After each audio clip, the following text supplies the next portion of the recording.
So the Bengaluru battle plan. So యుద్ధానికి ప్రణాళిక ఏంటి? కామెడికేట్ 2026 strategy guide your road map to the top 10 engineering college in the silicon valley of India. So బెంగళూరుకు మరో పేరే silicon valley of India.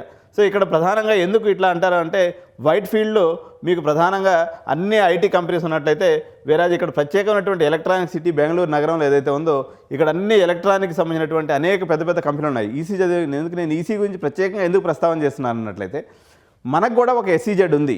ఏది? హైదరాబాద్ నగరానికి కూడా ఒక ఎస్ఈజెడ్ ఉంది. దాని పేరే ఫ్యాబ్ సిటీ. సో ఫ్యాబ్ సిటీలో మన కంపెనీసే లేవు. వేరే ఎలక్ట్రానిక్ సిటీ తీసుకున్నట్లయితే చాలా prominent companies, EC related companies, VLSI, embedded systems, IoT related companies, చాలా కంపెనీస్, యాక్టివ్ కంపెనీస్, వేలాది మంది ఉద్యోగులతో అక్కడ పనిచేస్తున్నాయి.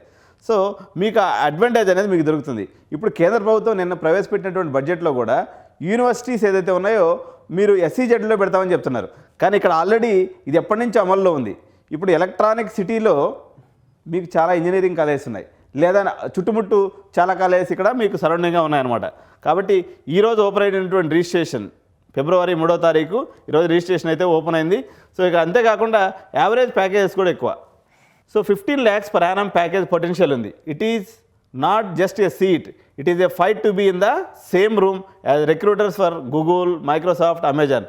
సో ఇప్పుడు ఈ 3 కంపెనీస్ ఏదైతే దిగ్గజాలు ఉన్నాయో, సిఎస్సి పరంగా తీసుకున్నప్పుడు దిగ్గజాలు ఉన్నాయో, ఇవి ఈ యొక్క మేజర్ కంపెనీస్కి టైర్ 1, టైర్ 2 కాలేజెస్ కూడా బెంగళూరులో అన్ని కాలేజెస్కి వస్తున్నాయన్నమాట. ఇంకా ఏం అడ్వాంటేజెస్ ఉంటాయంటే, సో ఫ్యూచర్ హెడ్ క్వార్టర్స్ అయినటువంటి వీళ్ళ హెడ్ క్వార్టర్స్ అన్నీ కూడా బెంగళూరులో ఉన్నాయి.